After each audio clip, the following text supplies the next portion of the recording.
ജവഹർലാൽ നെഹ്റുവിൻ്റെ വിദേശനയം കൈകാര്യം ചെയ്തതിലെ പാളിച്ചയായിട്ട് ഇന്ന് പലരും വിമർശിക്കുന്നത് ഇന്ത്യക്ക് അർഹമായ സെക്യൂരിറ്റി കൗൺസിൽ അംഗത്വം ചൈനയ്ക്ക് കിട്ടാൻ നെഹ്റു കാരണക്കാരനായി എന്ന് പറയുന്നുണ്ട്. ഇന്നതിനൊരു റെക്ടിഫിക്കേഷൻ എന്ന പോലെ ഇന്ത്യയുടെ സെക്യൂരിറ്റി കൗൺസിൽ പ്രവേശനത്തെ ചൈന അനുകൂലിക്കാൻ തയ്യാറാകുന്നതായി വാർത്തകൾ വരുന്നുണ്ട്. ഇതിലെന്തെങ്കിലും വാസ്തവമുണ്ടോ? ഒന്ന്, ചരിത്രപരമായ ഒരു തീരുമാനത്തിനെ കുറിച്ചാണ് അങ്ങ് പറഞ്ഞത്. രണ്ടാമത്തേത് ഇപ്പോഴത്തെ വർത്തമാനകാല ഒരു യാഥാർത്ഥ്യമാണ്. 1950-കളിൽ പണ്ഡിറ്റ് ജവഹർലാൽ നെഹ്റു ഇന്ത്യൻ പ്രധാനമന്ത്രിയായിരുന്ന കാലത്ത് അദ്ദേഹം ചൈനയ്ക്ക് സെക്യൂരിറ്റി കൗൺസിലിൽ മെമ്പർഷിപ്പ് കിട്ടുന്നതിന് അനുകൂലമായിട്ട് അദ്ദേഹം സംസാരിച്ചു. അത് സത്യത്തിൽ നെഹ്റുവിൻ്റെ കാലത്തല്ല സെക്യൂരിറ്റി കൗൺസിൽ മെമ്പർഷിപ്പ് ചൈനയ്ക്ക് ലഭിക്കുന്ന 1971-ലാണ്. പക്ഷെ അന്ന് ഇന്ദിരാഗാന്ധി ഭരിക്കുമ്പോൾ വോട്ടിങ്ങിൽ ഇന്ത്യ ചൈനയ്ക്ക് അനുകൂലമായിട്ടാണ് വോട്ട് ചെയ്തത്. ചൈനയ്ക്ക് ഈ മെമ്പർഷിപ്പ് കിട്ടുക എന്ന് പറയുമ്പോൾ അത് പണ്ട് തൊട്ടേ ഉണ്ടായിരുന്നു ചൈനയ്ക്ക് മെമ്പർഷിപ്പ്. പക്ഷെ ആ ചൈനയുടെ മെമ്പർഷിപ്പ് തൈവാന്റെ കയ്യിലായിരുന്നു.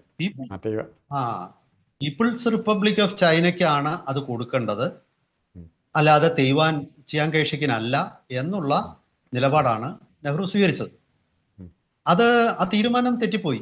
അത് ഒരുപക്ഷെ ഞാനതിപ്പോൾ ബോധപൂർവം ജവഹർലാൽ നെഹ്റുവിനെ പോലെ ഒരാൾ ഇന്ത്യക്ക് എതിരായിട്ടൊരു തീരുമാനം എടുത്തു എന്ന് ഞാൻ കരുതുന്നില്ല.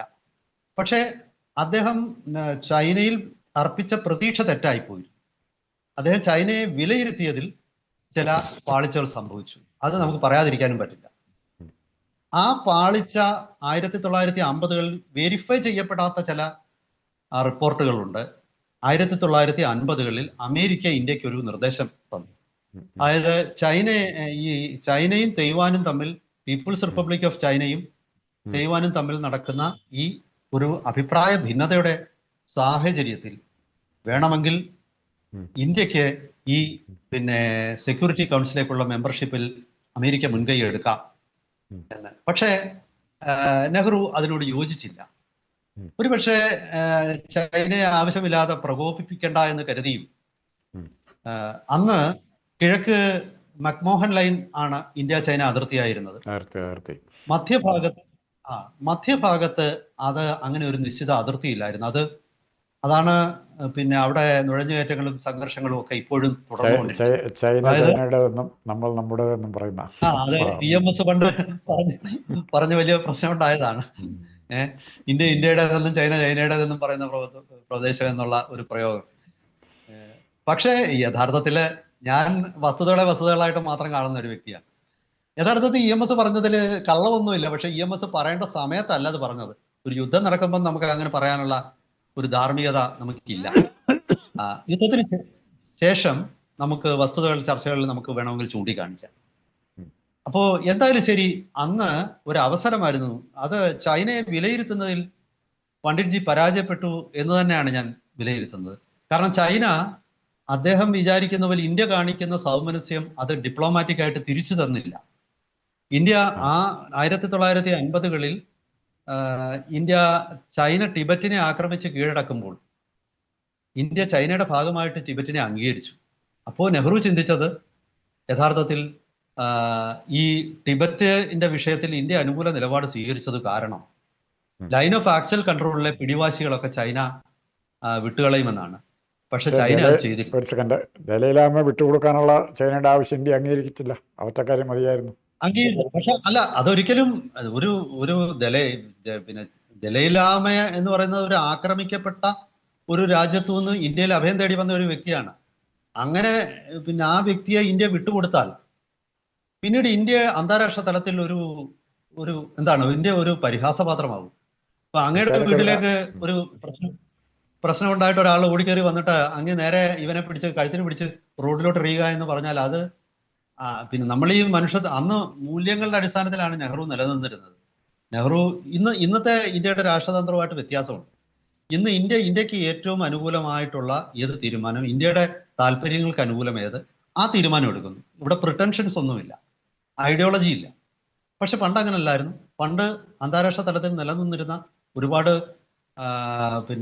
ധാർമ്മികതകളും അല്ലെങ്കിൽ രാഷ്ട്രങ്ങൾ തമ്മിലുള്ള ബന്ധങ്ങളെ സംബന്ധിച്ചിട്ടുള്ള ഒരുപാട് വിഷയങ്ങളും ഒക്കെ അടിസ്ഥാനപ്പെടുത്തിയാണ് ഈ വിഷയത്തിൽ അന്ന് നെഹ്റു തീരുമാനമെടുത്തത്. അദ്ദേഹം ഇന്ത്യയെ അപകടപ്പെടുത്താൻ ഒരു തീരുമാനമെടുത്തു എന്ന് കരുതാൻ ഞാൻ ഒരിക്കലും തയ്യാറല്ല. പക്ഷെ അദ്ദേഹം വേണ്ട രീതിയിൽ ഒരുപക്ഷെ ചൈനയെ പഠിക്കുന്നതിൽ, ചൈനയെ വിലയിരുത്തുന്നതിൽ അദ്ദേഹത്തിന് തെറ്റുപറ്റിപ്പോയി എന്ന് സമ്മതിക്കാതെ നിവൃത്തിയുമില്ല. എന്തായാലും ശരി, അതവിടെ നിൽക്കട്ടെ. ഇപ്പോൾ ഏറ്റവും ഒടുവിൽ വന്നിരിക്കുന്ന ഒരു വിഷയം, ഈ കഴിഞ്ഞ ദിവസം ചൈനീസ് ഉപവിദേശകാര്യ മന്ത്രി ഡൽഹിയിൽ വെച്ചൊരു പ്രസ്താവന നടത്തി. അതായത് ഇവിടെ ഇന്ത്യക്ക് സെക്യൂരിറ്റി കൗൺസിൽ സ്ഥിരാംഗത്വം നൽകുന്നതിൽ ഇതിന്റെ ഒരു ആവശ്യകത, അല്ലെങ്കിൽ ഇന്ത്യയുടെ ഒരു ഈ വിഷയത്തിൽ ഇന്ത്യക്കുള്ള അർഹതയെ ചൈന മനസ്സിലാക്കുന്നു. ഇതിന്റെ ഒരു ഇപ്പോൾ വർത്തമാനകാല യാഥാർത്ഥ്യങ്ങളുടെ ഒരു വിലയിരുത്തൽ ചൈന ഇന്ത്യയുടെ ആവശ്യങ്ങൾ, ഇന്ത്യയുടെ ആവശ്യത്തെക്കുറിച്ച് ചൈന കൃത്യമായി മനസ്സിലാക്കുന്നു. അതിന്റെ ന്യായവും ചൈനയ്ക്ക് പിടികിട്ടിയിട്ടുണ്ട് എന്ന് ഒരു പ്രസ്താവന നടത്തി. ഇന്ത്യ പിന്തുണയ്ക്കുന്നു എന്ന് പറഞ്ഞില്ല. പക്ഷേ ഇതുവരെ തുടർന്നിരുന്ന പരസ്യ എതിർപ്പ്, ആ പരസ്യ എതിർപ്പിൽ നിന്നും ഒരു തന്ത്രപരമായ ഡിപ്ലോമാറ്റിക് ആയിട്ടുള്ള ഒരു മറുപടിയിലേക്ക് ചൈന മാറിക്കഴിഞ്ഞു. ഇതൊരു വലിയ മാറ്റവുമാണ്, അല്ലെന്ന് നമുക്ക് പറയാൻ പറ്റത്തില്ല. കാരണം ചൈന ഇന്ത്യ എന്ത് വേണേലും തീരുമാനിച്ചോട്ടെ, ഞങ്ങൾ ഇതിനോട് യോജിപ്പില്ല എന്നുള്ള ഒരു ധാർഷ്ട്യം കലർന്ന നിലപാടിൽ നിന്നും ചൈന ഒരു പടി പിറകോട്ട് മാറിയിട്ടുണ്ട്. ഈ കഴിഞ്ഞ മാസങ്ങളിൽ ഇന്ത്യയിൽ നിന്നുള്ള ഇറക്കുമതി ചൈന വർദ്ധിപ്പിച്ചിട്ടുമുണ്ട്. അതും ഇന്ത്യ ചൈന വ്യാപാരത്തിൽ ചൈനയ്ക്ക് വളരെ അനുകൂലമായ രീതിയിലാണ് ഇന്ത്യ ചൈന വ്യാപാരം. ചൈനയ്ക്കാണ് വലിയ അതെ, സർപ്ലസ് അവരുടെ ഭാഗത്താണ് യഥാർത്ഥത്തിൽ. പക്ഷേ ഇന്ത്യ US വ്യാപാരത്തിൽ സർപ്ലസ് ഇന്ത്യക്കാണ്. നല്ല സർപ്ലസ് ഉണ്ട്, ഏതാണ്ട് 35-40 ബില്യൺ സർപ്ലസ് ഇന്ത്യക്കുണ്ട് ഇന്ത്യ US വ്യാപാരത്തിൽ. പക്ഷേ ഇന്ത്യ ചൈന വ്യാപാരത്തിൽ അവർക്കാണ് സർപ്ലസ്. ചൈനയ്ക്ക് ഇതിലും അധികം സർപ്ലസ്, ഏതാണ്ട് 40-45 ബില്യണോളം സർപ്ലസ് ചൈനയ്ക്കുണ്ട്. ഇത് നികത്താൻ ഒരു തരത്തിലും ചൈന തയ്യാറുമല്ലായിരുന്നു. പക്ഷേ ഈ കഴിഞ്ഞ കുറച്ച് മാസങ്ങളായിട്ട്, അതായത് 2025 ജൂൺ തൊട്ട് ചൈന ഇന്ത്യയിൽ നിന്നുള്ള ഇറക്കുമതി വർദ്ധിപ്പിക്കുകയും നല്ല രീതിയിൽ അതിപ്പം പ്രത്യേകിച്ച് നമ്മുടെ സമുദ്രോൽപ്പന്നങ്ങൾ, ഷ്രിമ്പിന്റെ ഒക്കെ കാര്യത്തിൽ അമേരിക്ക വാങ്ങിക്കാതിരുന്ന സമയത്ത് പോലും ചൈന വലിയ രീതിയിൽ പർച്ചേസ് നടത്തി. അതൊക്കെ അവരുടെ ഒരു വ്യത്യാസമാണ്. ഒരുപക്ഷെ മാറുന്ന ജിയോ പൊളിറ്റിക്കൽ റിയാലിറ്റീസിൽ ഇന്ത്യയെയും കൂടെ നിർത്തണമെന്നും ക്വാഡ് പോലുള്ള പ്രതിരോധ സംവിധാനങ്ങൾ ഒരു നാറ്റോ അറേഞ്ച്മെന്റ് ആയിട്ട് മാറാതിരിക്കണം എന്നും ചൈന ആഗ്രഹിക്കുന്നുണ്ടാവാം. അത് ഒരു പ്രധാനപ്പെട്ട ഘടകമാണ്. പിന്നെ മാത്രവുമല്ല, ചൈനയെ സംബന്ധിച്ച് ഇപ്പോൾ തെയ്വാൻ ചൈനയുടെ ഭാഗമാക്കണം എന്നുള്ള ഒരു ദൃഢനിശ്ചയം ചൈനയ്ക്കുണ്ട്. അങ്ങനെയുള്ള ഒരു സാഹചര്യത്തിൽ ഒരുപക്ഷെ ഇന്ത്യ ചൈന യുദ്ധം തൽക്കാലം ചൈന ആഗ്രഹിക്കുന്നില്ല. എന്ന് വെച്ചിട്ട് തെറ്റിദ്ധരിക്കുകയൊന്നും വേണ്ട, ചൈന ഒരിക്കലും ആരുടെ സുഹൃത്താവില്ല. ചൈനയ്ക്ക് ചൈനയോട് തന്നെയാണ് സ്നേഹം, മറ്റാരോടും ചൈനയ്ക്ക്. റഷ്യ പോലും ഇന്നത്തെ മാധ്യമങ്ങളിൽ ഒരു വാർത്തയുണ്ട്. റഷ്യയുടെ ചില ഡീക്ലാസിഫൈഡ് ഫയൽസ് പുറത്തുവിട്ടപ്പോൾ റഷ്യ ചൈനയെ കാണുന്നത് ശത്രുവായിട്ട് തന്നെയാണ്. പുറത്ത് എല്ലാ ഒരു സൗഹാർദ്ദം ഉണ്ടെങ്കിലും, അതിർത്തി തർക്കം അവർ പരിഹരിച്ചെങ്കിലും ഇപ്പോഴും റഷ്യയുടെ ഇന്നർ സർക്കിൾ അവർ വിലയിരുത്തുന്നത് ശത്രുവായിട്ട് തന്നെയാണ്. കാരണം ഏത് നിമിഷം ഒരു കരുത്തനെ അങ്ങനെ നമുക്ക് വിശ്വസിക്കാൻ പറ്റില്ല. തുല്യന്മാര് തമ്മിലെ സൗഹൃദം പറ്റത്തുള്ളൂ. അതൊക്കെ പറയുമ്പോൾ ചിലപ്പോൾ ഇതൊരു ക്രൂരമായ വിലയിരുത്തലായിട്ട് തോന്നുമായിരിക്കാം. അതെ, തീർച്ചയായിട്ടും. സമൂഹത്തിൽ 2 യാഥാർത്ഥ്യങ്ങളേ ഉള്ളൂ. ഒന്നുകിൽ നിങ്ങൾ ശക്തനാകുക, ശക്തനായാൽ നിങ്ങൾക്ക് നീതി ലഭിക്കും. നിങ്ങൾക്ക് ശക്തിയില്ലെങ്കിൽ നിങ്ങൾ ശക്തന്റെ ആളായിട്ട് നിൽക്കുക, അപ്പോഴും നിങ്ങൾക്ക് നീതി ലഭിക്കും.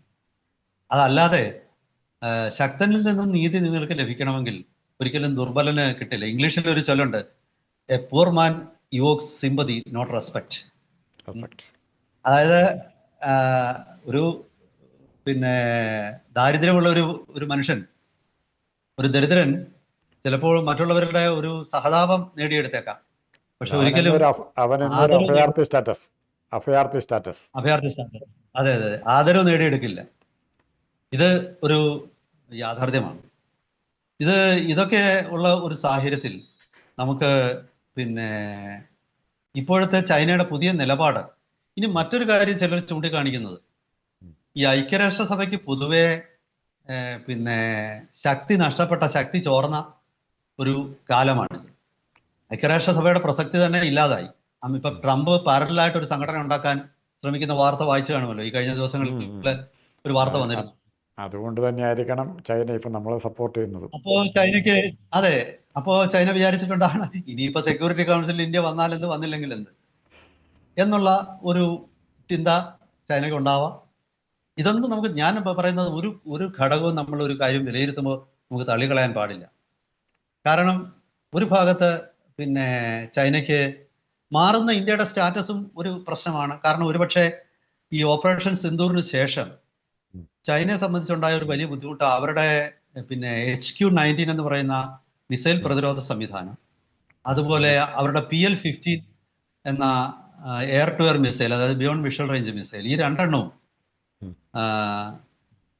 വലിയൊരു പ്രയോജനമൊന്നുമില്ല എന്നുള്ളത് ലോകം തന്നെ തിരിച്ചറിഞ്ഞു. പാകിസ്ഥാൻ തന്നെ ഇനി PL-15 മിസൈൽ വേണ്ട എന്ന് ചൈനയോട് പറഞ്ഞിരിക്കുകയാണ്. ഇപ്പോൾ പാകിസ്ഥാന്റെ 2021 ഈ PL-15 ചൈന പാകിസ്ഥാന് വിൽക്കുന്നത്.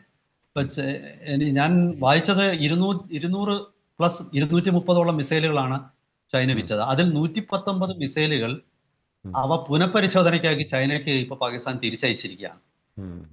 അപ്പൊ ഇങ്ങനെയൊക്കെയുള്ള സാഹചര്യത്തില് സ്വാഭാവികമായിട്ടും തൽക്കാലം ഇപ്പോ ഇന്ത്യയോട് ചൈന ഒരു സൗഹൃദം കാണിക്കുന്നു.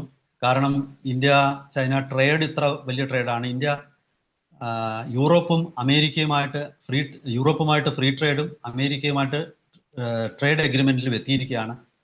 സ്വാഭാവികമായിട്ട് ചൈനയിൽ നിന്നുള്ള ഇറക്കുമതികളൊക്കെ ഇന്ത്യക്ക് വേണമെങ്കിൽ വലിയ രീതിയിൽ ഡ്രാസ്റ്റിക് ആയിട്ട് കുറയ്ക്കാം.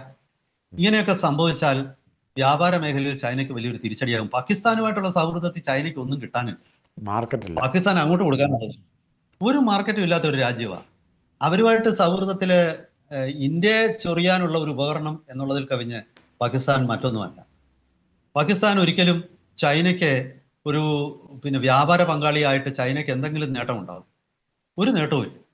ചൈനയ്ക്ക് അവിടെ നിന്ന് ഒരു വ്യാപാര സർപ്ലസ് കിട്ടില്ല. ഇതൊക്കെ താൽക്കാലികമായിട്ട് ഇന്ത്യയുമായിട്ടുള്ള ബന്ധത്തെ ബാലൻസ് ചെയ്യാനായിട്ട് ഒരു സൗഹൃദം ഉണ്ടാക്കി വെച്ചിരിക്കുന്നത് എന്നുള്ളത്. ചുരുക്കി പറഞ്ഞാൽ ഈ മൾട്ടി സൈഡഡ് ആയിട്ടുള്ള യാഥാർത്ഥ്യങ്ങൾ കണക്കിലെടുക്കുമ്പോൾ ചൈനയെ സംബന്ധിച്ചിടത്തോളം ഈ ഒരു സൗഹൃദം, അല്ലെങ്കിൽ ഇന്ത്യയുമായിട്ട് അത്യാവശ്യ സൗഹൃദം, ഒരു വർക്കിംഗ് ടേംസ്, ഒരു ബിസിനസ് നടത്തുന്ന ലെവലിലുള്ള ഒരു സൗഹൃദം ചൈനയ്ക്ക് നല്ലതാണ് എല്ലാം കൊണ്ടും. അത് തന്നെയാണ് ചൈന ഇപ്പോൾ പുതിയ നിലപാട് സ്വീകരിച്ചത്. മാത്രമല്ല, നമ്മൾ പറഞ്ഞതുപോലെ ഒന്ന് ഇന്ത്യയുടെ വളർച്ച, മാറുന്ന ഇന്ത്യയുടെ നിലപാടുകൾ, പിന്നെ UN ശക്തിക്ഷയം. UN ആര് വന്നിരുന്നാലും ഇനി വലിയ ഗുണമൊന്നുമില്ല. പിന്നെ ഞാൻ ഈ വിഷയം ഒരു ഇംഗ്ലീഷിൽ ഒരു ചാനലിൽ ഞാൻ ചർച്ച ചെയ്തപ്പോൾ അവിടുന്ന് ഒരു ചൈനീസ് പ്രതിനിധി പറഞ്ഞു, ചൈന മാത്രമല്ല, പഴയ കാലത്ത് അമേരിക്കയും ഫ്രാൻസും ഒക്കെ തന്നെ ഇന്ത്യ സെക്യൂരിറ്റി കൗൺസിൽ മെമ്പർ ആവുന്നതിനെ എതിർത്തിരുന്നു. അതൊരു സത്യമാണ്. ഞാനത് ആലോചിച്ചപ്പോൾ ഫ്രാൻസ് എതിർത്തിരുന്നു ആദ്യ കാലഘട്ടം. പിന്നീടാണ് ഫ്രാൻസ് നിലപാട് മാറ്റിയത്. അപ്പോൾ ചൈന ചൂണ്ടിക്കാണിക്കുന്നത് ഞങ്ങൾ മാത്രമല്ല, പാശ്ചാത്യ ലോകവും നിങ്ങളെ എതിർത്തിരുന്നു, അവർ നിലപാട് മാറ്റി, ഞങ്ങൾ നിലപാട് മാറ്റുന്നു. ഇത്രയേ ഉള്ളൂ. ഇതിൽ കൂടുതൽ വായിക്കേണ്ട കാര്യമൊന്നുമില്ല എന്നാണ് അദ്ദേഹം എന്നോട് പറഞ്ഞത്. എന്തായാലും ശരി, വരും ദിവസങ്ങളിൽ കൂടുതൽ ഇതിനെ സംബന്ധിച്ചിട്ടുള്ള പുതിയ വാർത്തകൾ വരും.